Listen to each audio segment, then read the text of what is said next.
Cancer sucks. That was the button that was on the director of radiation's white coat the first time I met him.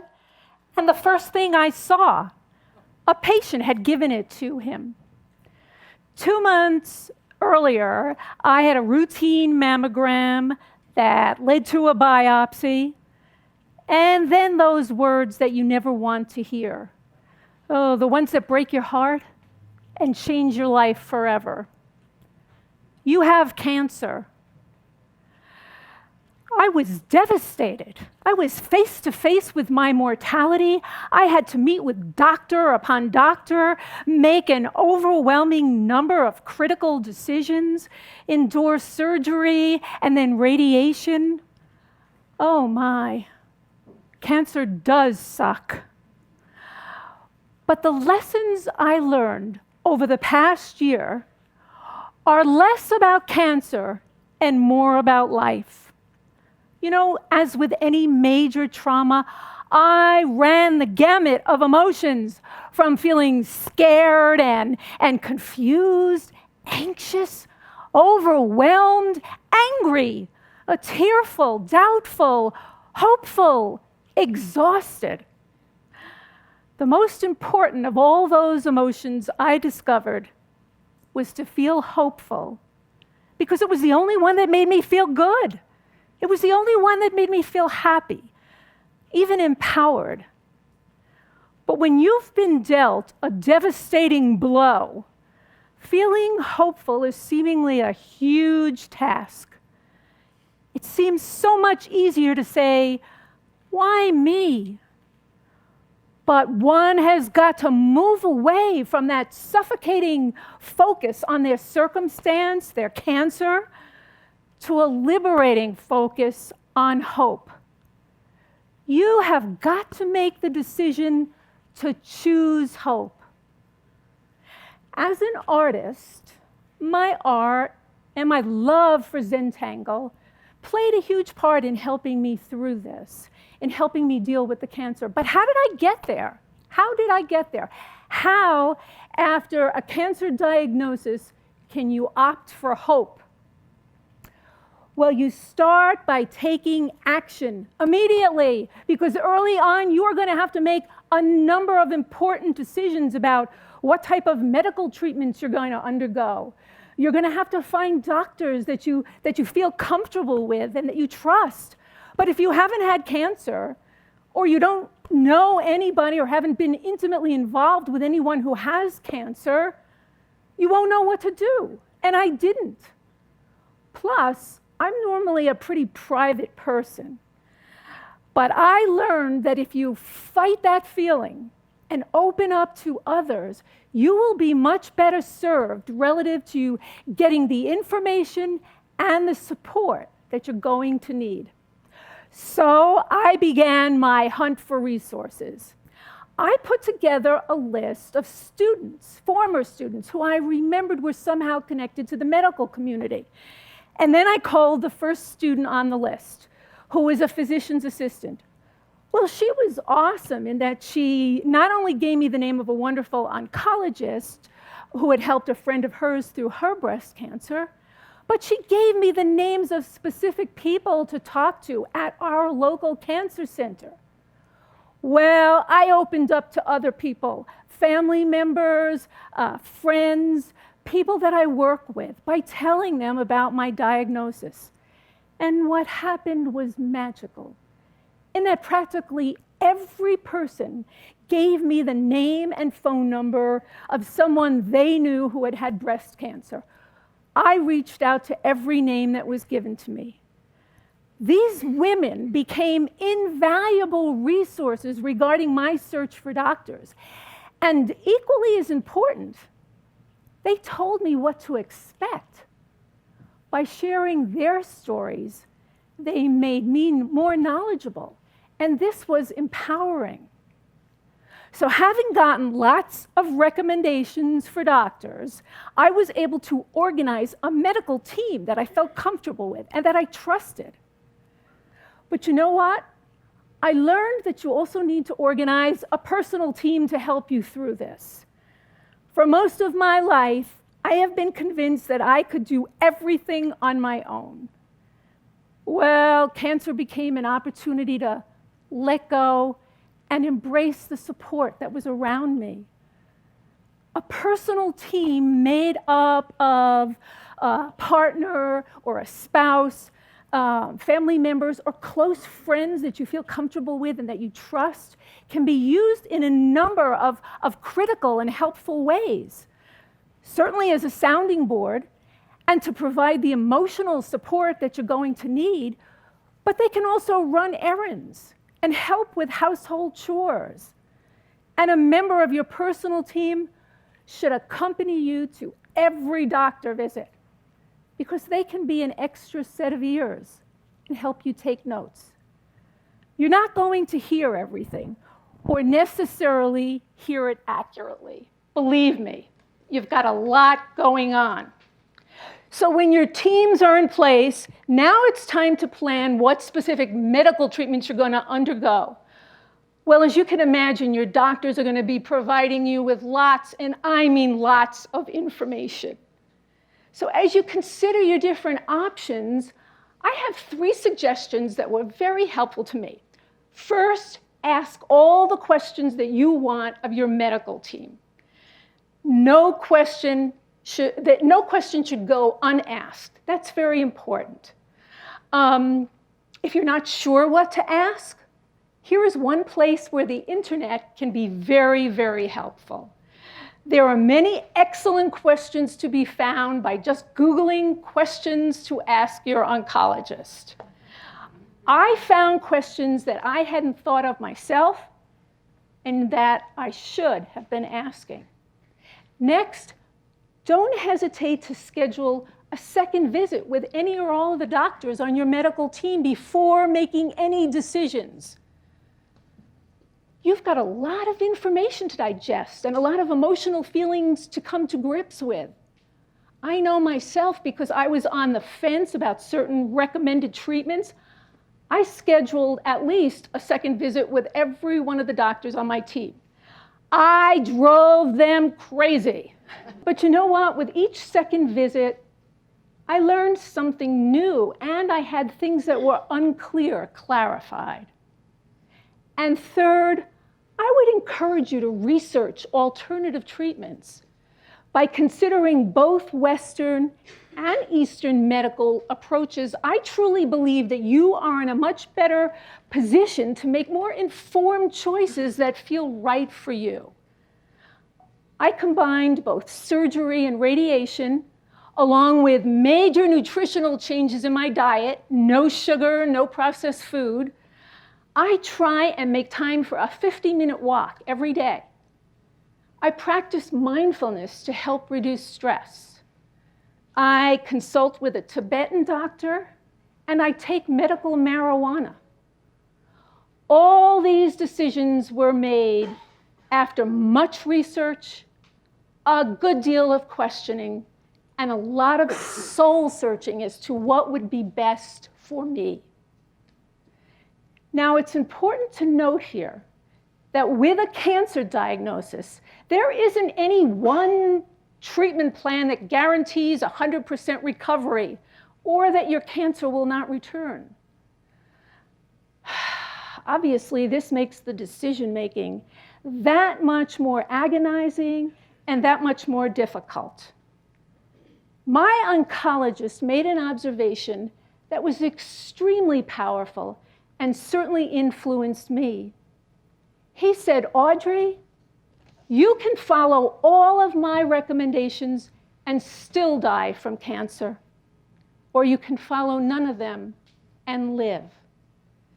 He emphasized that what was more important was that I had to feel as comfortable as possible with whatever decision I made, even in hindsight. Also, you're going to get a lot of advice from family and friends, some of which will be conflicting advice. Remember, these decisions have to be yours and yours only. It's your cancer. Everyone's cancer is different. It's your body. Everyone's medical history is different. and most important, it's your life. As a very good friend said to me on the morning of my surgery, remember, Audrey, you are in good hands, your own. Now, at the same time as you are emotionally dealing with this cancer diagnosis, and at the same time you are looking for doctors and trying to organize a medical team and deciding what medical treatments you're going to undergo, at the same time as all of this is going on, I learned that you also have to embrace life. Now, I know how difficult that sounds. Early on in my bout with cancer, I realized that a good number of my daily thoughts were unhealthy and filled with worry over things that I couldn't control. How could I possibly embrace life? Well, a very old and a very dear friend of mine shared with me the story of the farmer and the mule. It seems that the mule fell into a well, and the farmer didn't see any way of getting him out. So reluctantly, he decided to bury him in the well. Initially, when the first few shovels of dirt fell on the mule, he got really excited and upset. But then he thought to himself, he had an idea. He said, you know what? I'll just shake it off and step on it. And so he did. Hour after hour, as the dirt continued to fall on him, the mule kept telling himself, just shake it off and step on up. No matter how much dirt they threw on him, he just kept shaking it off and stepping on it until finally he stepped triumphantly out of the well.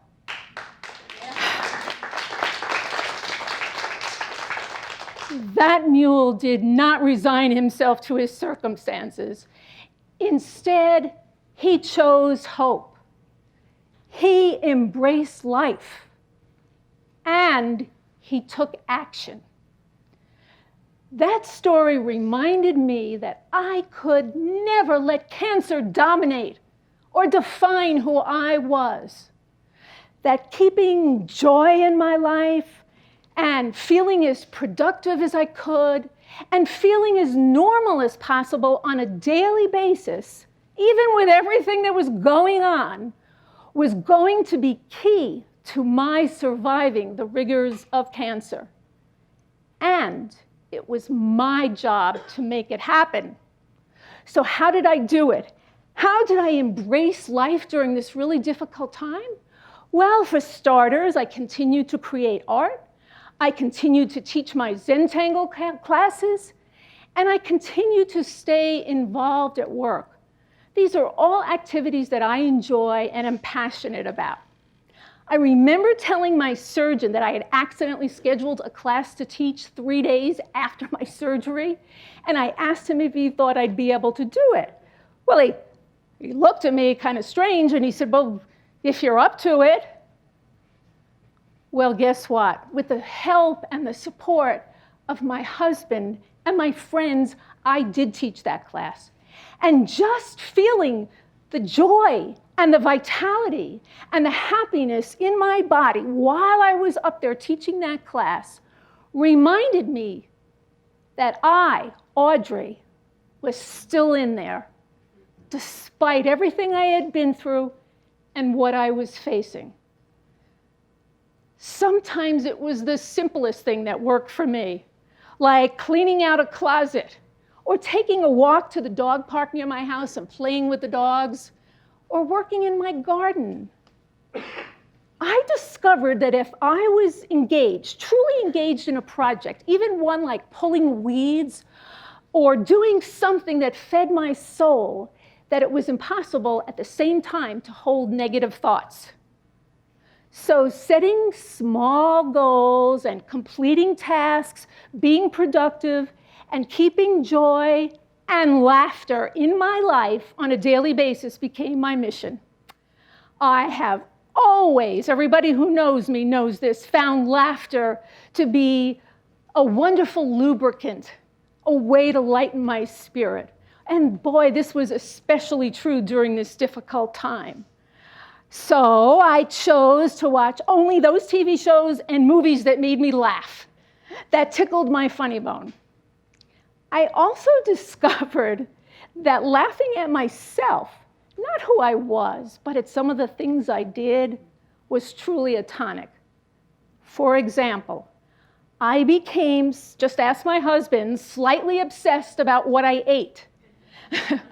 Well, this was quickly put into perspective when one day I found a cartoon. It was a picture of a squirrel lying on a couch in his psychiatrist's office, and the squirrel is saying, "Doctor, when I learned that you are what you eat, I realized I was nuts." That went right up on my refrigerator. So you see, choosing hope, embracing life, it's all about taking action. And many of these actions involve other people. You do not get through this without a community, a family, and friends, colleagues, acquaintances. People want to help. People like to help. Let them. Especially those folks who've been through what you're going through, because they can relate to you and empathize, answer your questions, or provide support in a way that no one who hasn't had cancer can. I wear this pink bracelet as a reminder to be thankful. Oh, thankful to my husband. Tears of joy. My husband, my knight in shining armor, who was always positive and always there for me. His every action was as poignant as if we were making love. I wear this as a reminder to be thankful to my wonderful, wonderful family, my amazing friends, and the extraordinary people in this community who have been part of my journey.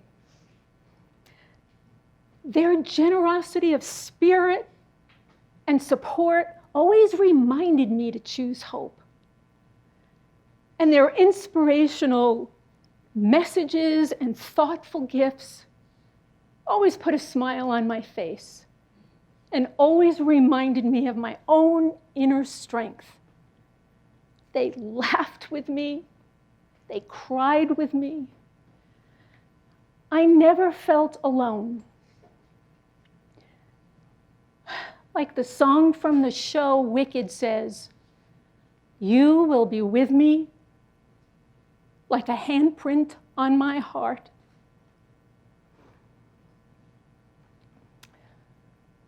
They are tears of joy.